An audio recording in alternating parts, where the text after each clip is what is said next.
പിന്നെ പടം എങ്ങനെയാണെന്ന് വെച്ച് കഴിഞ്ഞാൽ ഫസ്റ്റ് ഹാഫ് കണ്ടപ്പോൾ നമ്മൾ വിചാരിച്ച് കുറച്ച് ലാഗും കാര്യങ്ങളൊക്കെ ഉണ്ടായിരുന്നു. നമ്മൾ വിചാരിച്ച് പക്ഷേ ഒരു സ്ലോയിൽ പോകുകയാണെങ്കിൽ ഇടയ്ക്ക് ഒരു ഫൈറ്റൊക്കെ അടിപൊളിയായിരുന്നു. സെക്കൻഡ് ഹാഫ് ഭയങ്കര വയലൻസ്, കട്ട വയലൻസ്. പക്ഷേ ഈ തെലുങ്ക് സിനിമയിലും ഈ മലയാള സിനിമയിലൊക്കെ ഉണ്ടല്ലേ, അവന്മാർ വയലൻസ് കാണിച്ച് കഴിഞ്ഞാൽ ഈ ബാലയെ പോലെ ഒരു ലോറി കൊണ്ടുവന്നിട്ട് ട്രെയിനിൻ്റെ മേളിൽ കൂടെ പോക്ക്, ഒരു ട്രെയിന് വരുമ്പോഴത്തേക്ക് ഇങ്ങനെ ഒരു വിരലോട് പിടിച്ചു വരുത്താൻ അത് കാണിച്ച് കഴിഞ്ഞാൽ അവന്മാർക്ക് ഭയങ്കര മാസ്. ഉണ്ണിയേട്ടൻ കൈ വെട്ടിയെടുക്കണം, കാല് വെട്ടിയെടുക്കണം, മറ്റേ മരം വെട്ടണം, വിഷയം കൊണ്ടുവന്ന് അതിലിറക്കണം, അതൊക്കെ കാണിക്കണം, മാസ് കാണണം. സെക്കൻഡ് ഹാഫ് ഒരു രക്ഷയില്ല ബ്രോ. പിന്നെ കുറേ അമ്മമാർ പറഞ്ഞു പണം കൊള്ളില്ലെന്ന് പറഞ്ഞു. ഞാൻ അമ്മയുടെ ചോദിച്ചല്ലോ, കട്ടൊക്കെ ചോദിച്ചല്ലോ, എന്ത് ഈ കൈ അടിച്ചില്ലേ അവിടെ ഇരുന്ന്. പിന്നെ കൊള്ളില്ലെന്ന് പറയേണ്ട കാര്യത്തിൽ എന്തിനു നെഗറ്റീവ് പറയണത്? ഒരു മലയാളം നടനാണ്, ഒരു മലയാളം നടൻ ഇത്രയും ഒരു വയലൻസ് കാണിച്ചപ്പോഴത്തേക്ക് അവന്മാർക്ക് സപ്പോർട്ട് ചെയ്യാൻ വയ്യ. വല്ല സൂര്യയാ വല്ല വിജയ്യാ മറ്റുള്ള നടന്മാരൊക്കെ വല്ല കാണിച്ചു കഴിഞ്ഞ് കഴിഞ്ഞാൽ ഫുൾ സപ്പോർട്ട് അങ്ങ് ചെയ്തളായി. ബാലയ്യ ആണെങ്കിൽ പിന്നെ ബാലയ്യ പറയണ്ട. സ്പീഡിന് പറഞ്ഞ ട്രെയിനൊക്കെ ആണെങ്കിൽ നമ്മുടെ എക്സ്പ്രസ് ഉണ്ടല്ലേ, അല്ലേ അതിൻ്റെ പേരെന്താ, വന്ദേ ഭാരത് ട്രെയിൻ ഹെവി സ്പീഡിനാണ് വരുന്നത്. ബാലയാണെങ്കിൽ ഈ ചെറിയ വിരലുകൊണ്ട് ഇങ്ങനെ പിടിച്ച് വരുത്തിക്കളായി.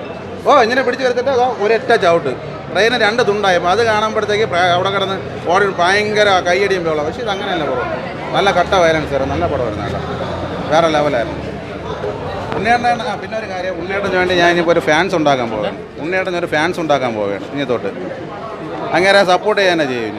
ചുമ്മാ അങ്ങനെ ആരും ആവശ്യമില്ല കുറ്റം പറയേണ്ട കാര്യമൊന്നുമില്ല. കുറേ അവന്മാർ വരും, കുറേ വാപ്പിളി സംസാരമായിട്ട് വരും, ശോകമൊന്നും എവനെ കൊണ്ട് കാണിക്കാൻ പറ്റുമോ ഇതൊക്കെ? ഇല്ലല്ലേ മാർക്കോ വർക്കൗട്ട് ആവും.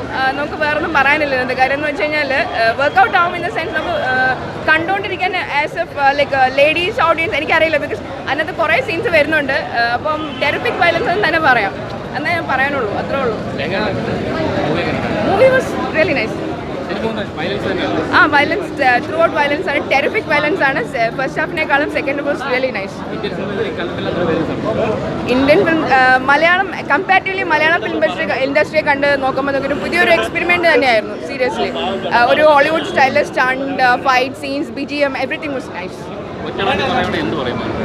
Marco, Unni Mukundan, rock like anything എന്ന് തന്നെ പറയാം. താങ്ക്സ്. നീ ഇഷ്ടപ്പെട്ട് ഫസ്റ്റ് ഹാഫ് ജസ്റ്റ് ചെയ്തിട്ടുണ്ടായിരുന്നെങ്കിലും സെക്കൻഡ് ഹാഫ് തൊട്ടുമ്പോൾ വയലൻസോട് ഉണ്ണിയൊന്നും കൊള്ളായിരുന്നു, മാസമായിരുന്നു, എല്ലാം കൊണ്ട് വരുന്നത്. വയലൻസ് വീക്കാണ്. ഇന്ത്യൻ സിനിമയിൽ ഇങ്ങനെ ഒരു വയലൻസ് കണ്ടിട്ടില്ല. അടിപൊളിയായിരുന്നു. ഉണ്ണിമുന്തൻ നൈസാണ്, കുറേ ഹാർഡ് വർക്ക് ചെയ്തിട്ടുണ്ട്. സെക്കൻഡ് ഹാഫ് അന്യായ വയലൻസ് ആണ്. പക്ഷേ ഇത് ഇന്ത്യ എന്നല്ല, നമ്മൾ ഈ ഹോളിവുഡ് സിനിമയിൽ തന്നെ ഇതേപോലത്തെ ബ്രൂട്ടാലിറ്റി കണ്ടുകൊണ്ടാണ് നമ്മൾ സംശയവും.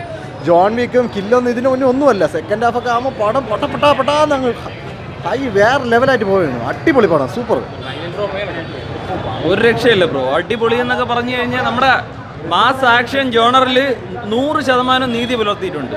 ഇപ്പോൾ വയലൻസ് ആണെങ്കിലും, പിന്നെ ബ്ലഡ് റഷ്, പിന്നെ ഫൈറ്റ് സീക്വൻസ് ഒന്നും പറയില്ല. ഫൈറ്റ് കൊറിയോഗ്രാഫിയൊക്കെ ടോപ്പ് നോച്ചായിരുന്നു, നല്ലപോലെ എൻജോയ് ചെയ്തിട്ടുണ്ട്. സൂപ്പർ പടം.